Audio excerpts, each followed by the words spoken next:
This audio presentation of Neville Goddard's Eternal States is brought to you by audioenlightenment.com. Copyright 2012. All rights reserved. Eternal States. Sit quietly and ask yourself who you are, where you are, and what you are. Your answer will reveal your state of consciousness, your body of belief. Paul said, "We do not look to the outer things, but to the things unseen.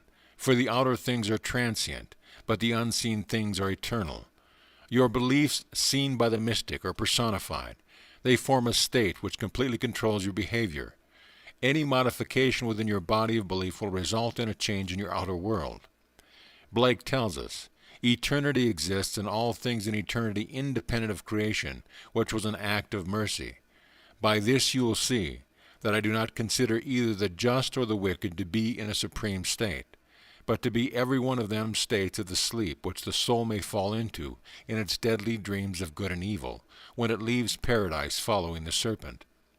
Now Blake uses the word mercy only as one who sees the states are eternal, that in God's mercy he created all things, not just a few, so that any situation which can be conceived already exists in eternity. When Blake said, eternity exists and all things in eternity independent of creation, which was an act of mercy, he meant that everything you see is dead, a part of the eternal structure of the universe. You are its operative power. When you enter a scene, it becomes animated.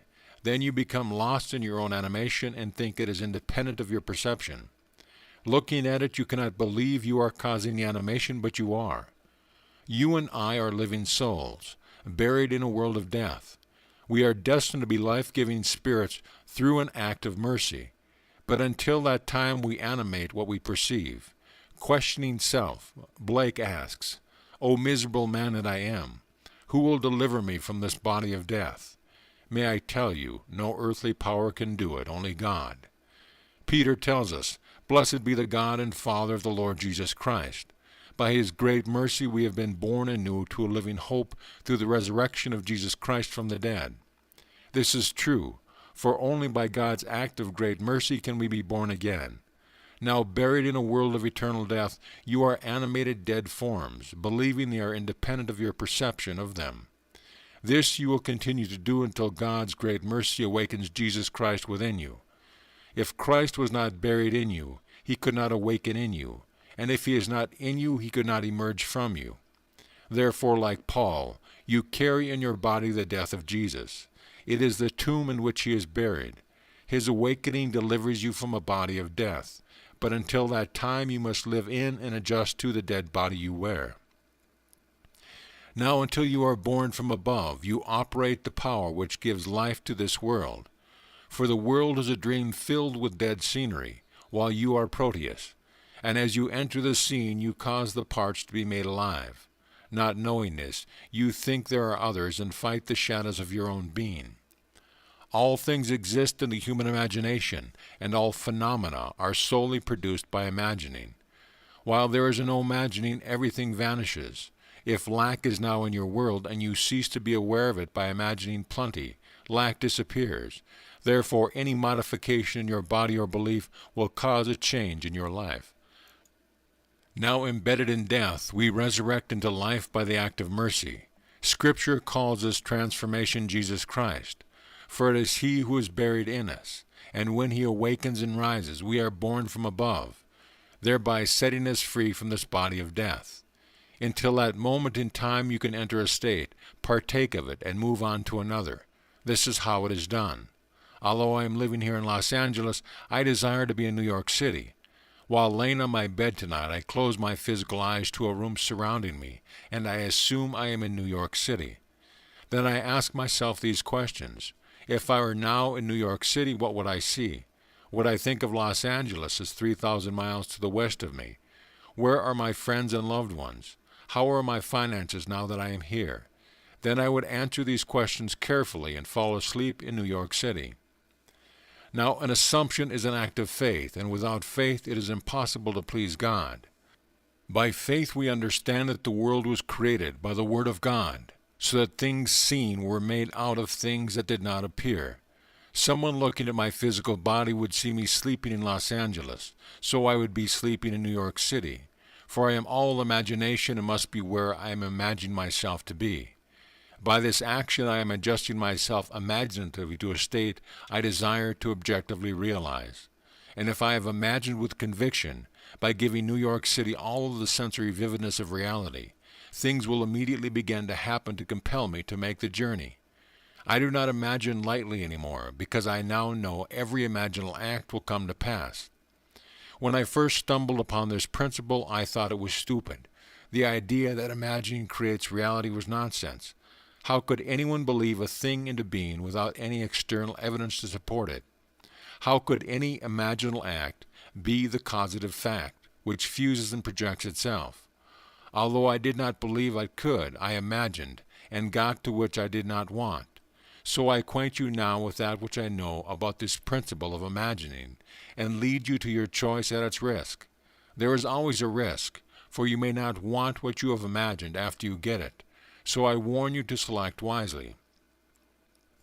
Do you know what you want from life? You can be anything you want if you know who you are. Starting from the premise, I am all imagination and pass through states. For eternity, all things exist now. Having experienced a state and moved into another one, you may think the former state has ceased to be. But all states are eternal. They remain forever. Like the mental traveler that you are, you pass through states either wittingly or unwittingly, but your individual identity is forever. Whether you are rich or poor, you retain that same individual identity when you move from one state into another.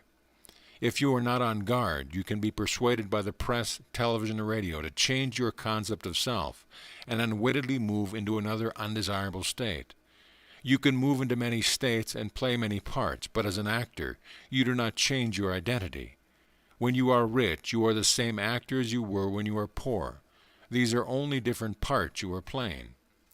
You annexed your physical body for the experiences you are now having, but you are not the body you wear. The day will come when you will awaken to this fact. Then, like Proteus, you will assume any shape for the part you want to play. If it takes a fish, you will be a fish. If it takes a man, you will be a man. For that is who God is. Learn to adjust your senses to what you desire to be. Just as I moved to New York City, you can move into the state of wealth, fame, or any state you desire. Determine what you would feel like and adjust your thinking by assuming you are feeling it now. Look at your world mentally. Your present level of objective fact may be the same as it was before. But in your imagination, hear your friends congratulate you on your good fortune. Then believe in the reality of this unseen experience. Like Paul, look not to the things seen, but to the things unseen. For the things seen are temporal, while the things unseen are eternal. 200 years ago, Blake made the statement, eternity exists, and all things in eternity, independent of creation, which was an act of mercy. 3,000 years ago, the unknown writer of Ecclesiastes said it even more beautifully. There is nothing new under the sun. Is there a thing for which it is said, this is new? It has been already in ages past, but there is no remembrance of things to come after among those who will come later. This past year, one of our greatest physicists, Professor Richard Feynman of Caltech, said the same thing, yet not as beautifully as Blake or the unknown author of Ecclesiastes. This is what Professor Feynman said. The entire space-time history of the world is laid out, and we only become aware of increasing portions of it successfully. For this, Professor Feynman received the Nobel Prize and maybe $50,000, while Blake, who saw it mystically and recorded it poetically, went to an unmarked pauper's grave. Professor Feynman based his conclusion on a study of disintegration of the atom. Noticing the peculiar behavior of a little positron when placed in fluid, he realized that the entire space-time history of the world is already laid out, and man only becomes aware of portions of it successfully. I have seen the same thing in vision and know that the world is dead. I have entered a room such as this to discover that I am the spirit animating it. By arresting the activity in me that caused the scene to become alive, everything froze. The waitress walked not, the birds flew not, the diners dined not. Then I knew that when I released its activity in me, everything and everyone would continue to complete their intention. Releasing my power, the waitress completed the serving. The bird flew to the limb of the tree, and the grass began to wave, as the leaf was arrested in space fell to the ground. Now I know I am the center of creative power. The day will come when you too will awaken and exercise your creative power knowingly. That is our destiny, for we will all awaken as God and use His power to create in the true sense of the word. Try to remember that there is no limit to God's creative power or your power of belief. Persuade yourself that things as you desire them to be. Fall asleep in that assumption, as that is your act of faith. Tomorrow the world will begin to change to make room for the garment of your assumption. If it takes one person or 10,000 to aid the birth of your assumption, they will come. You will not need their consent or permission, because the world is dead, and that would be the purpose in asking dead people to help you. Simply know what you want, animate the scene, and those playing their parts will begin to move towards the fulfillment of your desire. Try it before you pass judgment upon it. I know it doesn't make sense, but it will prove itself in performance, and then it will not matter what the world thinks. If there is evidence for a thing, does it really matter what someone else thinks about it? I encourage you to try it, for if you do, you will not fail. Now, let us go into the silence.